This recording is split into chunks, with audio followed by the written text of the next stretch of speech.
Detective group report. सतर्क रहे, सजग रहे अभियान।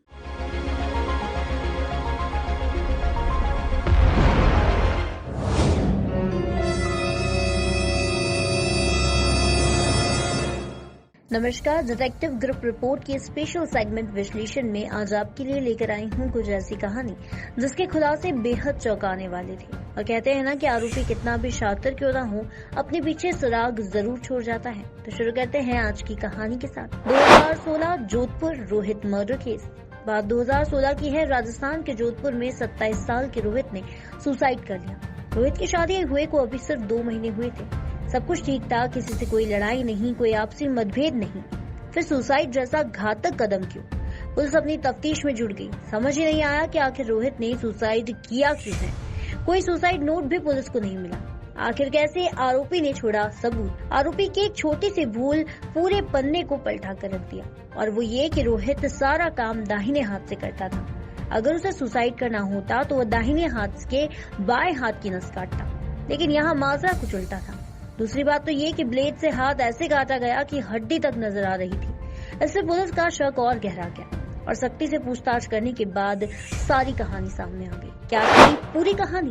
दरअसल 27 साल के रोहित की शादी के लिए घर वाले लड़की ढूंढ रहे थे, लेकिन मिल नहीं रही थी। इस दौरान शादियां करवाने वाले लोगों ने रोहित के परिवार से संपर्क किया और कहा कि हम आपकी शादी करवा देंगे, लेकिन पैसा लगेगा। रोहित का परिवार मान गया। परिवार को एक लड़के दिखाई गई जिसका नाम था सीमा।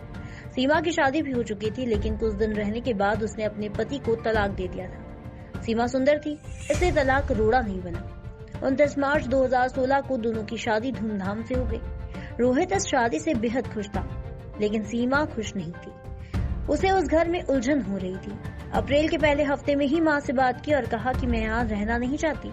माँ ने कहा कि ऐसा नहीं करती सीमा, तुम वहीं रहो, कुछ दिन सब बढ़िया हो जाएगा। माँ की बात से सीमा तो रुक गई, लेकिन उसके दिमाग में इस शादी से छुटकारा कैसे मिले ये चलने लगा। जोधपुर में पैसे देकर होने वाली शादियों मकाई का रिवाज था।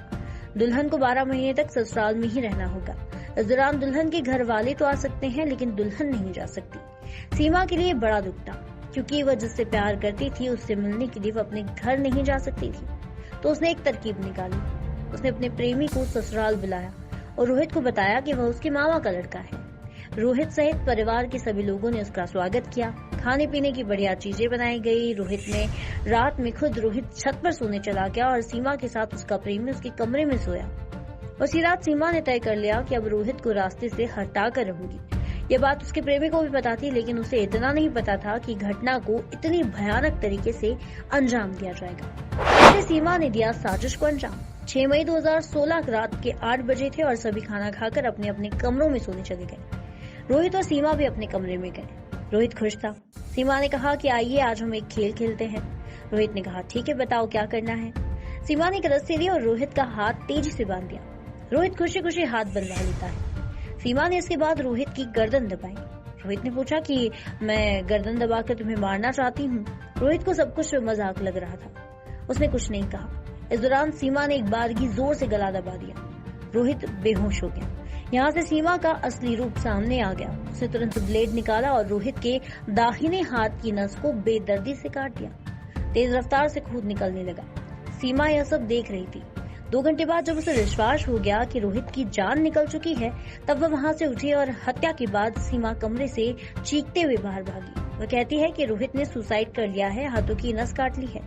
लोग कमरे में गए और देखकर सन्न रह गए। रोहित की लाश बेड पर पड़ी हुई थी। दाहिना हाथ बेड से नीचे लटका हुआ था और खून की बूंद निकलनी बंद हो गई थी। जो जमीन पर गिरा था खून, वह भी जम चुका था। परिवार के लोगों को हालांकि सीमा पर शक हो गया था, और इसकी 2 वजह थी कि जिस तरह से खून जमा था उससे साफ नजर आ रहा था कि मौत 2 घंटे पहले हुई है, लेकिन सीमा की आंखों या चेहरे पर सोकर उठने जैसे कोई भी भाव नजर नहीं है। टीवी सीरियल से मिला मर्डर का आइडिया। 7 मई 2016 को सीमा को पुलिस ने पूछताछ के लिए हिरासत में लिया। नॉर्मल तरीके से पूछताछ में उसने कुछ नहीं बताया, लेकिन पुलिस को कुछ क्लू ऐसे मिले थे जिससे साफ इशारा हो रहा था कि सीमा ही कातिल है। इसलिए पुलिस ने कड़ाई दिखाई तो सीमा का झूठ खुल गया। उसने बता दिया कि मर्डर उसने ही किया है। उसके गुनाह कबूल करते ही उसे गिरफ्तार कर लिया गया। जोधपुर की एक घटना क्राइम पेट्रोल के एक एपिसोड से प्रेरित थी। उस प्रोग्राम में एक महिला को दूसरे व्यक्ति से प्यार हो जाता है और पति को रास्ते से हटाने के लिए उसके साथ एक खेल खेलती है। खेल के अंजाम से आदमी अनजान था और इसीलिए वह किसी खेल समझकर खेल रहा था, लेकिन महिला के मंसूबे ही अलग थे। ये थी हमारी खबर। और आइए सतर्क रहे सजग रहे अभियान को जन गण मन तक प्रसारित और पल्लवित करने वाली हमारी संवाद और सहयोग की पत्रकारिता से जुड़िए। Detective group report news channel को लाइक, शेयर और सब्सक्राइब कीजिए।